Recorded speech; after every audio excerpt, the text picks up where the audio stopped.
नमस्कार, आपका स्वागत है। चलिए जानते हैं देश दुनिया की तमाम बड़ी खबरों को सिर्फ 10 मिनट में।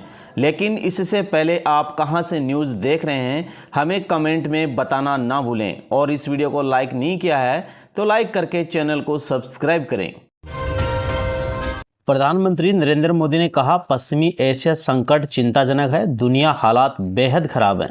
इन देशों से 3,75,000 भारतीयों को सुरक्षित निकाला गया है। पश्चिमी एशिया में जंग के हालातों को लेकर पीएम मोदी ने सोमवार को लोकसभा में कहा कि इस समय वहां हालात चिंताजनक हैं। जयशंकर जी ने सदन को जरूरी जानकारी दी है। 3 हफ्ते से ज़्यादा समय से यह संकट हो गया है। लोगों के जीवन पर विपरीत असर हो रहा है। पूरी दुनिया इसके जल्द समाधान के लिए सभी पक्षों से आग्रह कर रही है। भारत में बड़ी मात्रा में कच्चा तेल, फर्टिलाइजर जैसी जरूरी चीज़ें हॉर्मुज से आती हैं। युद्ध के बाद से यहाँ से जहाज़ों का आना जाना बाधित हुआ है। हमारी कोशिश रही कि तेल गैस का संकट न हो।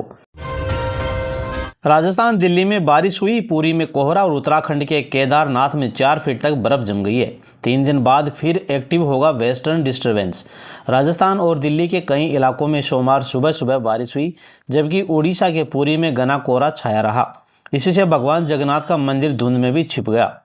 आईएमडी ने आज हिमाचल, उत्तराखंड, पूर्वी राजस्थान, सिक्किम, असम, मेघालय, अरुणाचल, नागालैंड, मणिपुरम, मिजोरम, त्रिपुरा, मध्य महाराष्ट्र, मराठवाड़ा, आंध्र प्रदेश, रायलसीमा में आज आंधी बारिश का अलर्ट है। कोंकण, गोवा और केरल में आज मौसम उमस भरा रहेगा। वहीं जम्मू कश्मीर, हिमाचल प्रदेश और उत्तराखंड में भी हल्की बारिश, बर्फबारी हो सकती है। देश में बैक टू बैक आ रहे वेस्टर्न डिस्टर्बेंस से कई राज्यों में तापमान घट गया है। मध्य प्रदेश, उत्तर प्रदेश, छत्तीसगढ़, गुजरात, दिल्ली, बिहार और झारखंड में दोपहर बाद मौसम सामान्य रहेगा। 4 महीने बाद आज जेल से निकलेगा बाहुबली नेता अनंत सिंह। ग्रैंड वेलकम की तैयारी चल रही है। 3 लाख रसगुल्ले बनवाए गए हैं। समर्थकों के लिए समोसा, पुलाव और पनीर की सब्जी का भी इंतजाम किया गया है। मोकापा से जदयू विधायक और बाहुबली नेता अनंत सिंह को आरजेडी नेता दुलार चंद हत्याकांड में पटना हाई कोर्ट से जमानत मिल गई है। आज यानी मंगलवार को वो दोपहर 2 बजे जेल से बाहर आएंगे। सुप्रीम कोर्ट ने सोनम वांगचुक की हिरासत को चुनौती देने वाली याचिका खारिज कर दी है। कहा, मामले में अब कुछ नहीं बचा है। सुप्रीम कोर्ट ने सोमवार को सोनम वांगचुक की पत्नी गीतांजलि जे आंगजो की राष्ट्रीय सुरक्षा अधिनियम के तहत वांगचुक की हिरासत के खिलाफ दायर याचिका को खारिज कर दिया है। जस्टिस अरविंद कुमार और जस्टिस पीबी वरावले की बेंच ने देखा कि केंद्र ने 14 मार्च को वांगचुक की रिहाई का अपना आदेश रद्द किया था। इसलिए कहा गया कि इस मामले में अब कुछ भी बाकी नहीं बचा है। इससे पहले कोर्ट ने सरकार से पूछा था कि क्या सरकार के लिए वांगचुक की सेहत को देखते हुए उनकी हिरासत पर फिर से विचार करने का कोई संभावना है। केंद्र ने 14 मार्च को कहा था कि उसने एनएसए के तहत वांगचुक की हिरासत को तत्काल प्रभाव से रद्द कर दिया है। गुजरात दौरे पर जाएंगे राहुल गांधी। वडोदरा में आदिवासी अधिकार संवाद कार्यक्रम में शामिल होकर सरकार की नीतियों पर चर्चा करेंगे। राहुल गांधी सोमवार को वडोदरा में आदिवासी अधिकार संवाद कार्यक्रम में भाग लिया। इस सम्मेलन में आदिवासी क्षेत्रों से संबंधित मुद्दों पर चर्चा की। लगभग 1000 आदिवासी डॉक्टर, इंजीनियर, गैर सरकारी संगठन के सदस्य और कार्यकर्ताओं, बुद्धिजीवियों के साथ शामिल हुए। कार्यक्रम का मुख्य उद्देश्य आदिवासी समाज के अधिकारों के लिए लड़ाई तेज करना, सरकारी नौकरियों में प्रतिनिधित्व और नरेगा व अन्य योजनाओं में कथित अनियमितताओं पर चर्चा करना है। शंकराचार्य 2.18 लाख सैनिकों की चतुर्गिणी सेना बनाएंगे। काशी में ऐलान। कहा, रोकेगी टोकेगी फिर ठोक देगी। वाराणसी में शंकराचार्य मुक्तेश्वरानंद ने सोमवार को चतुर्गिणी सेना बनाने का ऐलान किया है। उन्होंने बताया कि चतुर्गिणी सेना में 2,18,700 सैनिक होंगे। इसमें देश भर से लोग भर्ती होंगे। उन्होंने बताया कि यह सेना गौरक्षा, धर्म रक्षा, शास्त्र रक्षा और मंदिर रक्षा का कार्य करेगी। उनकी ड्रेस पीली होगी और हाथ में परशु फरसा होगा। मुक्तेश्वरानंद ने चतुर्गिणी सेना बनाने के लिए श्री शंकराचार्य चतुर्गिणी सभा का गठन किया है। इसका अध्यक्ष उन्होंने खुद को ही बनाया है। मोदी की पश्चिम एशिया के हालात पर कई हाई लेवल मीटिंग हुई। पीएम बोले, किसी भी जरूरी चीज़ की कमी नहीं होने देंगे, लेकिन कालाबाजारी बर्दाश्त नहीं होगी। प्रधानमंत्री नरेंद्र मोदी की अध्यक्षता में रविवार को अमेरिका, इजरायल की ईरान से जंग के कारण पश्चिमी एशिया में बने संघर्ष के हालात पर कैबिनेट कमेटी ऑन सिक्योरिटी की बैठक हुई। 3.5 घंटे चली बैठक में पीएम मोदी ने साफ कहा कि लोगों को कम से कम परेशानी हो, जमाखोरी और कालाबाजारी बिल्कुल बर्दाश्त नहीं की जाएगी। इसको लेकर राज्यों के साथ मिलकर काम किया जाएगा। पीएम मोदी ने मंत्रियों और अधिकारियों की टीम बनाकर कोऑर्डिनेशन बढ़ाने के निर्देश दिए हैं। सभी सेक्टर्स को स्टेक होल्डर्स के साथ मिलकर काम करने को कहा गया है। सरकार ने साफ किया कि हालात पर नज़र रखी जा रही है और देश में किसी भी जरूरी चीज़ की कमी नहीं होने दी जाएगी। सोनम वांगचुक 6 महीने बाद लेह पहुंचे। हजारों लोगों ने स्वागत किया। बोले उम्मीद के साथ आगे बढ़ रहे हैं। एनएसए में जेल में बंद थे। लद्दाख के सामाजिक कार्यकर्ता सोनम वांगचुक रविवार को 6 महीने करीब यानी 170 दिन बाद लेह पहुंच गए हैं। केंद्र ने 14 मार्च को इनकी रिहाई करने का आदेश दे दिया था। लेह में उनके लिए स्वागत कार्यक्रम आयोजित किया गया है, जिसमें सोनम वांगचुक के सैकड़ों समर्थक पहुंचे। वांगचुक ने समर्थकों को संबोधित करते हुए कहा कि जिस मकसद के लिए हम काम कर रहे हैं उसके लिए एक नया सूरज उगेगा। हम उम्मीद के साथ आगे बढ़ रहे हैं। राजस्थान बोर्ड की 10वीं का रिजल्ट आज पहली बार 12वीं से पहले होगा जारी। 10 लाख से ज़्यादा स्टूडेंट्स का इंतजार खत्म हुआ। राजस्थान माध्यमिक शिक्षा बोर्ड की ओर से 10वीं का रिजल्ट मंगलवार 24 मार्च को घोषित किया जाएगा। इसके लिए बोर्ड ने सभी तैयारियां पूरी कर ली हैं। ऐसा पहली बार है जब 10वीं का रिजल्ट 12वीं से पहले जारी होगा। वहीं बोर्ड इतिहास में पहला मौका है जब मार्च में रिजल्ट घोषित किया जा रहा है। दरअसल राज्य सरकार ने 1 अप्रैल से नया सत्र शुरू करने के निर्देश दिए थे। ऐसे में बोर्ड प्रशासन 10वीं का रिजल्ट सबसे पहले घोषित कर रहा है। इस साल बोर्ड की परीक्षाएं 12 फरवरी से शुरू हुई थी और 28 फरवरी को ख़त्म हुई थी। 10वीं की परीक्षा में 10,68,109 स्टूडेंट शामिल हुए थे। जयपुर में 1000 किलो नकली पनीर और 800 केजी घी पकड़ा। मेवात से बर्फ से भरे बॉक्स में छुपाकर लाए थे। रंग मिलाकर बनाया मिर्च पाउडर जब्त। जयपुर में पुलिस ने 1000 किलो नकली पनीर और 800 केजी घी पकड़ा है। यह पनीर और घी मेवात से लाया गया था। इसे जयपुर शहर के छोटे डेयरी केंद्रों पर सप्लाई किया जाना था। सरकारी टीचर बॉयफ्रेंड के साथ मिलकर पति को मार डाला। पत्नी ने फोन कर प्रेमी को बुलाया था घर पर।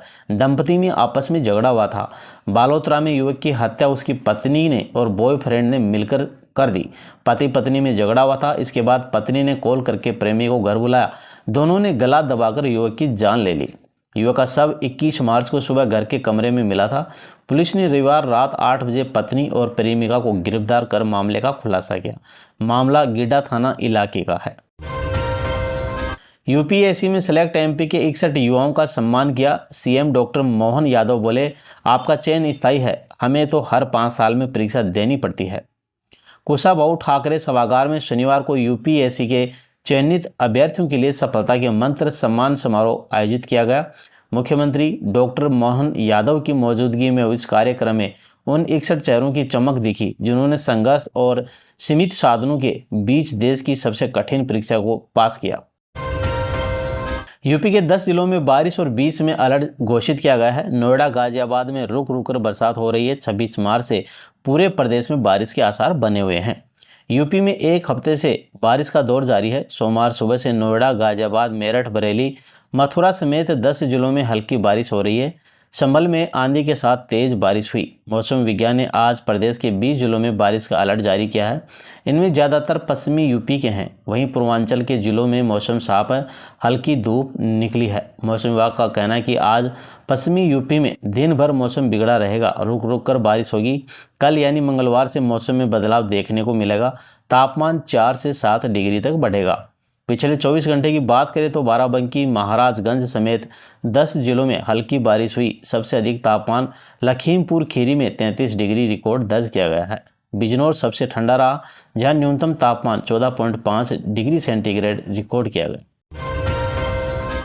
उत्तर प्रदेश कैबिनेट की बैठक खत्म हो गई। उत्तर प्रदेश के उप मुख्यमंत्री ब्रजेश पाठक ने कहा, हमारी प्रतिबद्धता उत्तर प्रदेश के विकास पर है। हमारी सरकार लगातार काम कर रही है। हमारा प्रदेश नंबर 1 पर आए। आज उत्तर प्रदेश परिवर्तन की तेजी के साथ अपने रास्ते पर चल पड़ा है। आज हमारी प्रति व्यक्ति आय करीब 2 गुना हो चुकी है। हमारी आधारभूत संरचना विश्व स्तरीय बनकर तैयार है और इसी दिशा में आज कैबिनेट ने 37 विभिन्न प्रस्तावों पर चर्चा करके उन्हें पास किया है। दिल्ली विधानसभा में विपक्ष की नेता और आप विधायक आतिशी ने कहा कि भाजपा लोकतंत्र की हत्या करने पर तुली हुई है। विधानसभा लोकतंत्र का मंदिर होता है और यहाँ पक्ष और विपक्ष दोनों की आवाज होती है। हम सभी विधायकों को 2 से 3 लाख लोगों ने चुनकर भेजा है। किस आधार पर विपक्ष के विधायकों को बाहर निकाल दिया जाता है? भाजपा को कानून व्यवस्था की चिंता नहीं है। भारत के संविधान ने हर इंसान को अपनी आवाज़ उठाने का अधिकार दिया है। भाजपा क्यों हमारी आवाज़ को दबाने की कोशिश कर रही है? आतिश का बड़ा बयान सामने आया है। दोस्तों, आज सोने में 12,000 और चांदी में 31,000 की गिरावट देखने को मिली। ईरान जंग से 24 दिन में सोना 24,000 रुपये सस्ता हो गया, वहीं चांदी 65,000 नीचे आ गई है। अमेरिका, इजराइल और ईरान से चल रही जंग के बीच सोने चांदी की कीमतों में लगातार गिरावट जारी है। India bulletin and jewellers association के मुताबिक 10 ग्राम 24 कैरेट सोना 12,077 रुपये घटकर 1,35,000 रुपये आ गया है। इससे पहले इसकी कीमत 1,47,000 थी। वहीं 1 किलो चांदी की कीमत 30,864 रुपये घटकर 2,01,000 पर आ गई है। इससे पहले शुक्रवार को इसकी कीमत 2,32,000 रुपये आंकी गई थी। केरल भाजपा अध्यक्ष चंद्रशेखर की उम्मीदवारी रद्द करने की मांग की गई। कांग्रेस का दावा है कि बेंगलुरु में 200 करोड़ का बंगला हल्फनामे में जानकारी छिपाई है। कांग्रेस ने चुनाव आयोग से केरल भाजपा अध्यक्ष राजीव चंद्रशेखर की उम्मीदवारी रद्द करने की मांग की है। कांग्रेस का आरोप है कि चंद्रशेखर का बेंगलुरु के पोश इलाके कोरमंगला में 49,000 स्क्वायर फीट का बंगला है, जिसकी कीमत करीब 200 करोड़ रुपए के आसपास है। केरल कांग्रेस ने सोशल मीडिया एक्स पर पोस्ट करते हुए लिखा कि राजीव चंद्रशेखर आदतन अपराधी हैं। उन्हें लगता है कि वे इलेक्शन कमीशन ऑफ इंडिया को बार बार गुमराह कर सकते हैं। उनके एफिडेविट से यह भी पता चलता है कि अरबपति बिजनेसमैन होने के बावजूद उनके पास कोई रहने की प्रॉपर्टी या कार नहीं है। संजय राउत बोले, मोदी जी अब झोला उठाओ और चले जाओ, आप देश चलाने के काबिल नहीं है। रुपया गिर गया है, पीएम इलेक्शन कैंपेन में बिजी हैं। शिवसेना यूबीटी सांसद संजय राउत ने रविवार को कहा, पीएम मोदी अब देश का नेतृत्व करने में काबिल नहीं है। रुपया लगातार गिर रहा है। जंग आज है, लेकिन कल तो जंग नहीं हुई थी। रुपया ठीक उसी समय नीचे गिरना शुरू हुआ जब पीएम मोदी प्रधानमंत्री बने। पीएम मोदी अभी भी इलेक्शन कैंपेन में बिजी चल रहे हैं और उन्हें रुपए की कोई भी परवाह नहीं है। मेरे पास उनसे कहने के लिए बस एक ही बात है, मोदी जी अब झोला उठाओ और चले जाओ। मोदी जी और शाह जी पश्चिमी बंगाल में खेला करने की कोशिश कर रहे हैं और रुपए की वैल्यू गिर रही है। मोदी जी कह रहे थे कि जब रुपए की वैल्यू गिरती है तो देश की इज्जत गिरती है। अब ये क्या हो रहा है मोदी जी? रंधावा सुसाइड केस में पूर्व आप मंत्री को गिरफ्तार कर लिया गया है। शाह की सीबीआई जांच के भरोसे के बाद एक्शन हुआ। पत्नी ने पुलिस अफसर बैरंग लौटाए थे।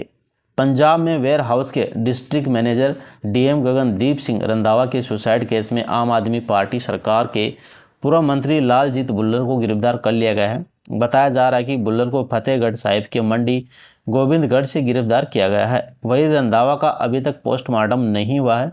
उनकी लाश अमृतसर के अस्पताल में रखी गई है। आज डीसीपी रविंद्र पाल सिंह की टीम के साथ परिजनों से डीएम का मोबाइल फोन लेने गए। उन्होंने कहा कि इसमें कुछ सबूत हो सकते हैं। हालांकि परिजनों ने अधिकारियों को बिना मोबाइल दिए लौटा दिया और कहा कि पहले आरोपी को पकड़ो। तो दोस्तों, ये हैं आज के मुख्य समाचार और आप चैनल पर नए हैं तो चैनल को सब्सक्राइब कर लें, साथ ही वीडियो को लाइक करें। जय हिंद, जय भारत।